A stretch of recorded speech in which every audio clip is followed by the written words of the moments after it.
Yo, what's up mga Katoy TV Sports? Welcome back dito po sa ating channel, ating pag-usapan. Nandiyan na, and of course, shoutout ko kayo.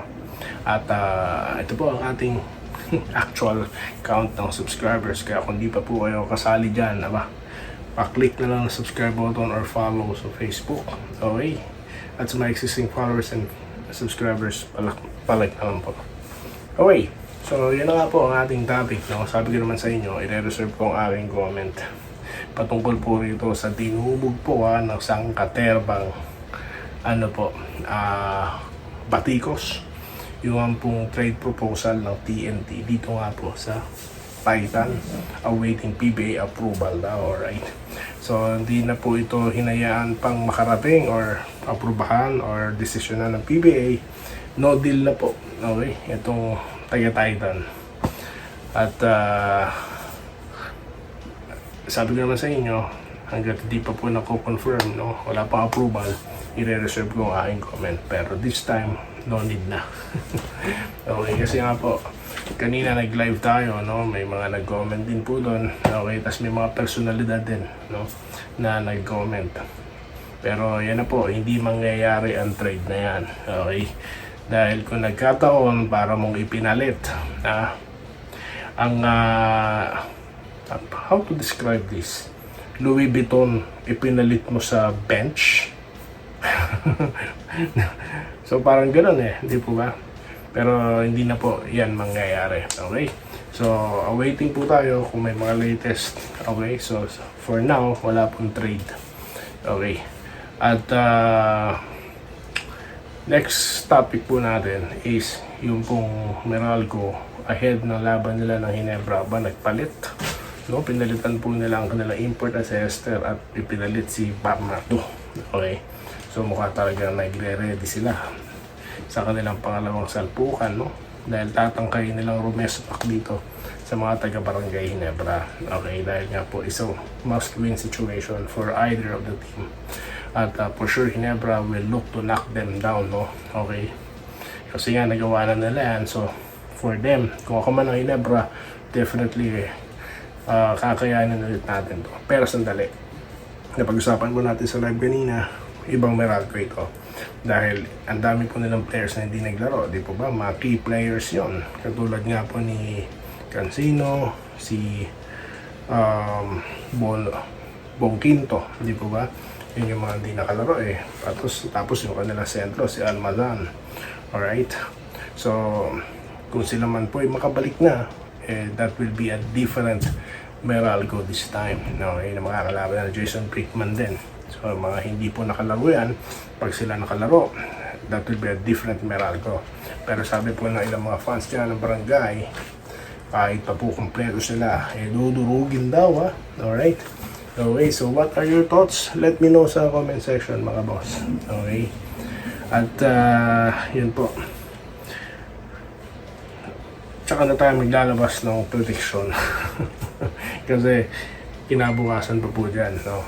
Friday game po yan, no? Okay, kung hindi po masususpende or mapopospone, okay, yung laban po na yan ng Ginebra. Okay, sa mga nagtatanong nga pala, may bago ba sa Ginebra? Pauwiin ba si Riley? Hindi po, no? Walang bago, walang trade. Okay, bagamat kanina meron po akong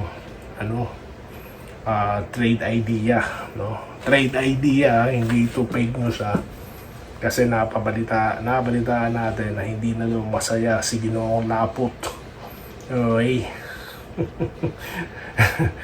Per trade, go Lapot. Pag ba kayo mga boss? Let me know your comments below. Okay? Alright, yan po ang ating poll question. Shoutout po tayo.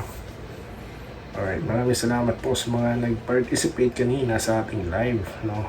Siyempre, mga familiar faces po yan, ating mga suki dito sa ating channel. Alright? Ayan po, may mga humabol po kanina sa live natin. Katulad po ni Irish Villasin, okay? Ang sabi niya po dito, welcome back daw po JB and Scotty. Balik na kayo mga wala pa po, no? Baka po September na po siya. Sorry, baka October na po. Tama ba? Kasi magbe-break sila this coming August, September. Let me check on that mga boss. Okay. Or tanungin na natin, hey Meta, when October 7 daw po magpabalik ang PBA. Okay, so ano na po yan, break na po yan for Asian Games at yan po sa next window ng FIBA, no, qualifying match. Alright, okay. Carlito Bulima, okay, almost 3 years na ako dito sa Vancouver. Ginawa ako ng anak ko, fan ng Ginebra since Big J and Arnaiz era. Lagi ko inaabangan ang vlog mo. Later sa PBA, pa-shoutout po sa mga kamag-anak niyo po sa Giginto, Baliwag, Bulacan. Alright, sir, salamat po. Tama ako. Kayo nga yung taga Vancouver. Hilario Campo, hello, Doy TV. Have a blessed day to you. Shoutout from Bawan, Batangas. Okay, dito tayo kay Joscoro Sampang from Florida Blanca, Pampanga. Shoutout po. Roberto Caparas, good morning. Sir, sana Manalo never watching from Cabuyao, Laguna. Okay, Pedi Gloriani, pa-shoutout po. Pedi Gloriani ng Cavite, Solid, Ginebra. Simulat sa pool. Alright. Okay. Vicent Naba, good day kabayan Doy. Sana to drop pick plus yung Celso na player ang pangalan, baka sakaling paras na yun. Para sa akin hindi pa po, kasi alam nyo ang TNT is always competing for championship. So ano, dalawang 10th round pick or 10 pick overall or 8 sabihin na natin. So hindi pa rin po fair. Dapat kung sino yung actual na player ngayon, no, para po same value. Yun po yung sa akin. Halimbawa, Berfield Bunson or sabihin na natin the likes of si Pogo yung kamatch niya di ba? Hindi naman pwedeng sinampatak. Alright? Heading, pwede pa, no? Heading, Munson. Okay? Yun ang perfect grade para sa akin. Alright. Sabi po ni Carlito Bulima, good day to TV, pwede si Lapot sa Jing. Parang may kasama si Raymond na taga-pek. Okay, Wardex sa Ginebra na lang si Monson. Sino kapalit? Dapat yan, same value yan. Hindi pwede si Holt. Hindi pwede si Gray. Ang mga kamatch niyan, si Thompson, Barrientos, no? Hindi rin pwede si Steele, ha? So, yun ang mga equivalent na banggit ko, no? Alright. Pero let's see. Pwede rin Lapot to go. Magamit lang tama. Kay Mark may tira sa labas. Lapot pwedeng ring protection. Okay. Ganda po yung mga comment nyo, ha? Eduardo Tolentino, Idol, good morning. Tatanong ko lang po, nakabalik na po ba si JB? Tanungin po natin, hey Meta, is it true that Justin Brownlee of Ginebra is already back in the Philippines?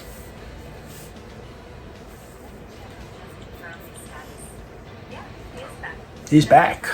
Yes, he's back. Nakabalik na po si Justin Brownlee. Okay? Alright. Okay. So, Joscoro Sampang, hindi na po nangyari ang trade. Stop it.